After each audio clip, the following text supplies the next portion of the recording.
Todos de pé para aclamarmos o Santo Evangelho.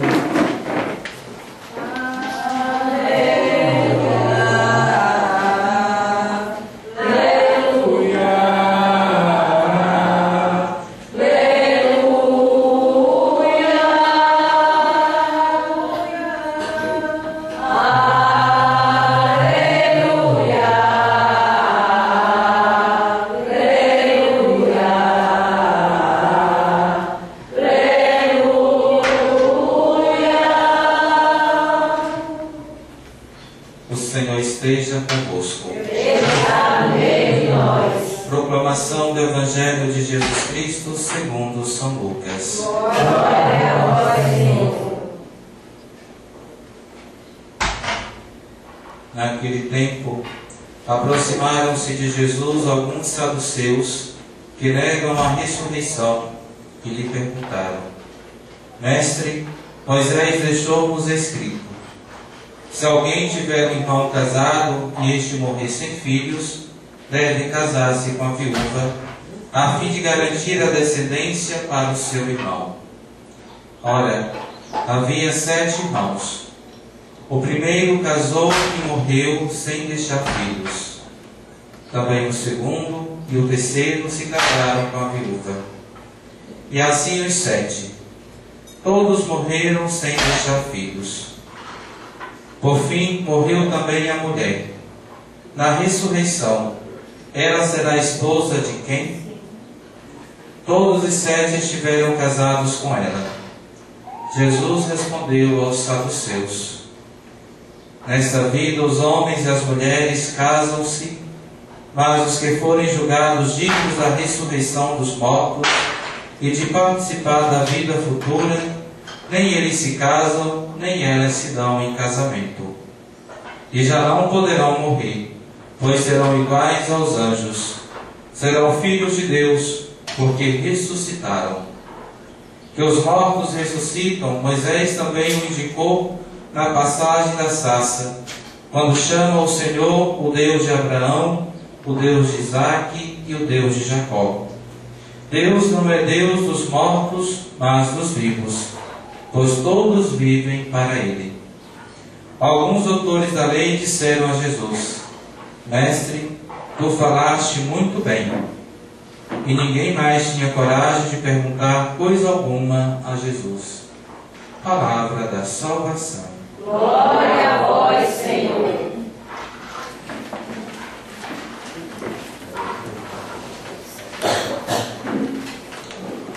Caríssimos irmãos e irmãs, a liturgia de hoje toca em algo que é importante e fundamental para a nossa fé, que é a ressurreição. Nós sabemos que todos nós um dia vamos morrer. Todos nós um dia vamos ser chamados deste mundo. Vamos ter que aparecer diante de Deus no céu para prestarmos conta de nossas vidas. Agora, muitos ainda, nos dias de hoje, ainda têm dúvida acerca da ressurreição. Eu digo que a ressurreição é algo fundamental da nossa fé, porque é o centro da nossa fé. Como nos diz São Paulo em uma de suas cartas, se Cristo de fato não ressuscitou, nossa fé é vã. Não tem sentido. Não há por que nos reunirmos para celebrarmos a Eucaristia, se de fato Cristo não ressuscitou. E São Paulo diz isso não para pôr em dúvida a ressurreição do Senhor, mas para afirmar com toda a convicção de que Jesus ressuscitou.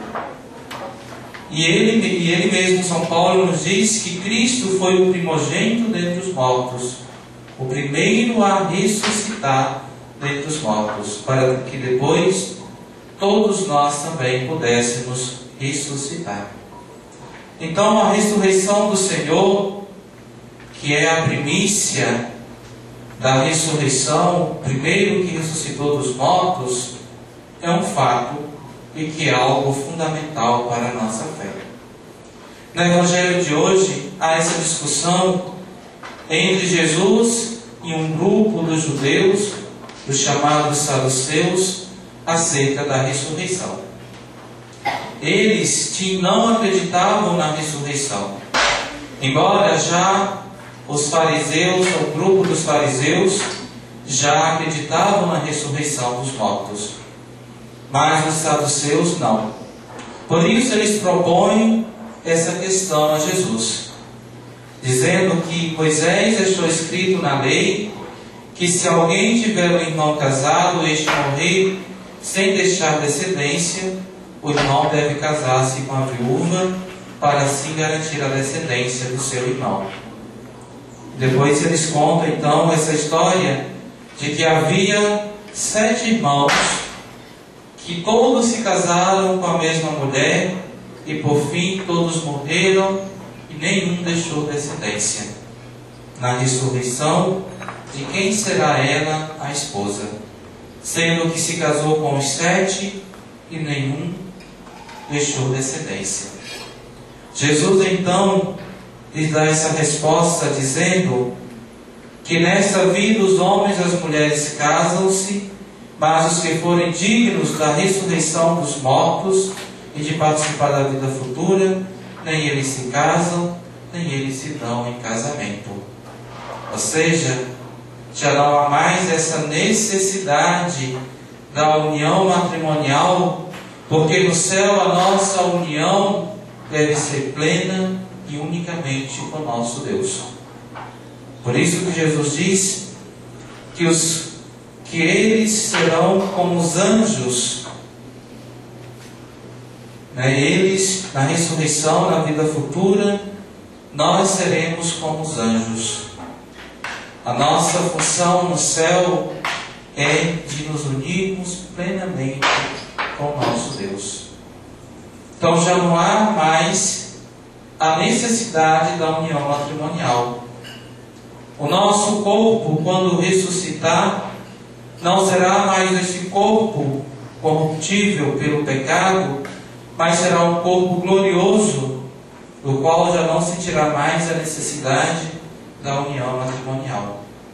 Por isso que no céu não há casamento. A nossa união, as nossas bodas, o nosso casamento é somente com o nosso Deus. Por isso, algumas vezes no Evangelho, Jesus fala, quando vai falar do Reino dos Céus, ele fala como as bodas, as núpcias do Cordeiro. Ou seja, no céu há de fato o casamento, mas a nossa alma com Deus. Então já não há mais essa necessidade. E depois Jesus ainda diz aos saduceus que os mortos ressuscitam. Moisés também indicou na passagem da sarça, quando chama o Senhor de Deus de Abraão, o Deus de Isaac e o Deus de Jacó.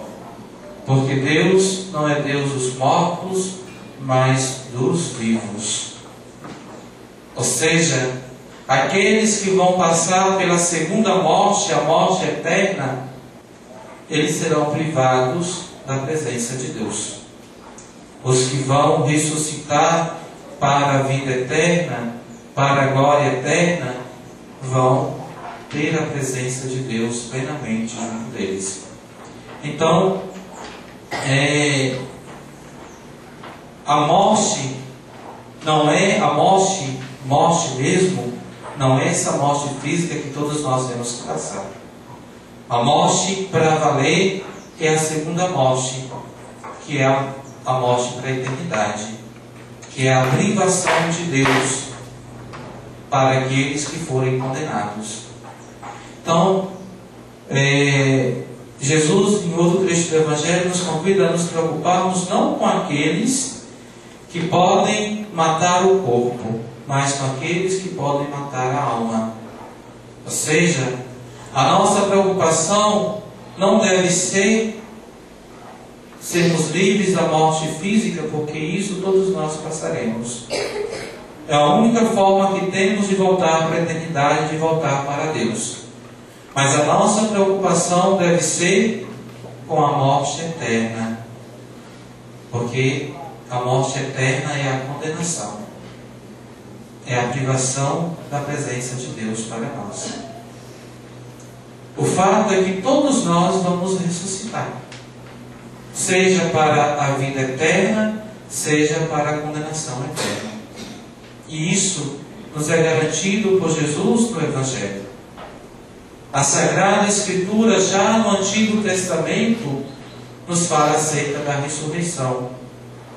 De modo especial, no trecho de Daniel, quando fala dos ossos ressequidos, que daí vai surgir vida, e eles retomarão a vida, nascerá carne sobre os ossos que estão ressequidos, e eles reviverão. Então isso já é um indício da ressurreição dos mortos.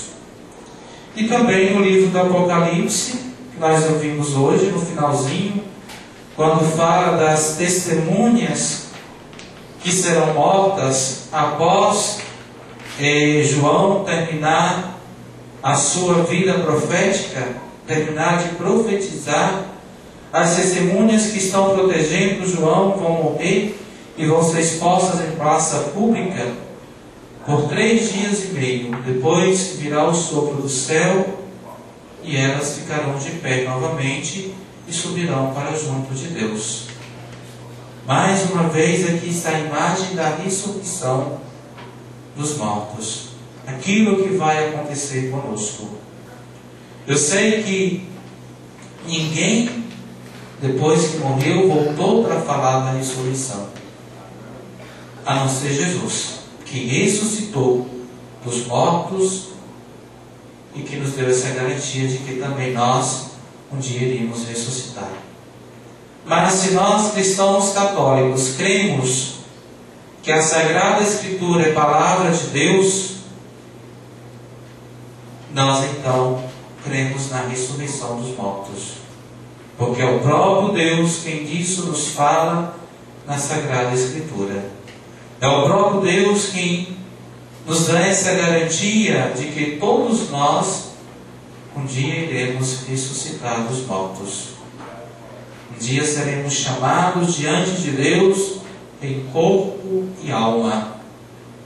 E aí vai haver o juízo final, o grande julgamento, onde serão separados aqueles que, pelo seu esforço, procuraram agradar a Deus e por isso vão entrar na glória eterna, e aqueles que não se esforçaram, aqueles que não ouviram a palavra de Deus e por isso serão condenados. Até mesmo porque Jesus nos diz no Evangelho de São João que quem nos condena, quem vai servir de testemunha contra nós, é a palavra que nós ouvimos e não praticamos. Não é Jesus que vai nos julgar. Ele nos diz isso no Evangelho. Não vem para julgar nem condenar este mundo, mas para salvá-lo. No entanto, a palavra que ouvis e não praticais, é ela que vai julgar, que vai ser testemunha contra vós diante de Deus, o Pai. Então, é preciso que nós estejamos bem conscientes dessa realidade em nossa vida. E como falei, a ressurreição está no centro da nossa fé. O mistério de nossa salvação, o que dá sentido à nossa fé, é o mistério da paixão, morte e ressurreição de nosso Senhor Jesus Cristo. Sem esse mistério, a nossa fé não tem sentido. Sem esse mistério de amor de Deus para conosco, nós não temos fé. A nossa fé, ela é basicamente no mistério da paixão, morte e ressurreição de nosso Senhor Jesus Cristo. Todas as outras coisas, podemos assim dizer, são acessórios para o centro, para o núcleo de nossa fé, que é a nossa crença nesse mistério de salvação, paixão, morte e ressurreição de nosso Senhor Jesus Cristo. Então, tudo aquilo que é contrário, e os meus dedos treino para a guerra, e os meus dedos treino para a guerra. Bendito seja o Senhor, meu rochedo. Bendito seja o Senhor, meu rochedo. Ele é meu amor, meu refúgio libertador, fortaleza e abrigo.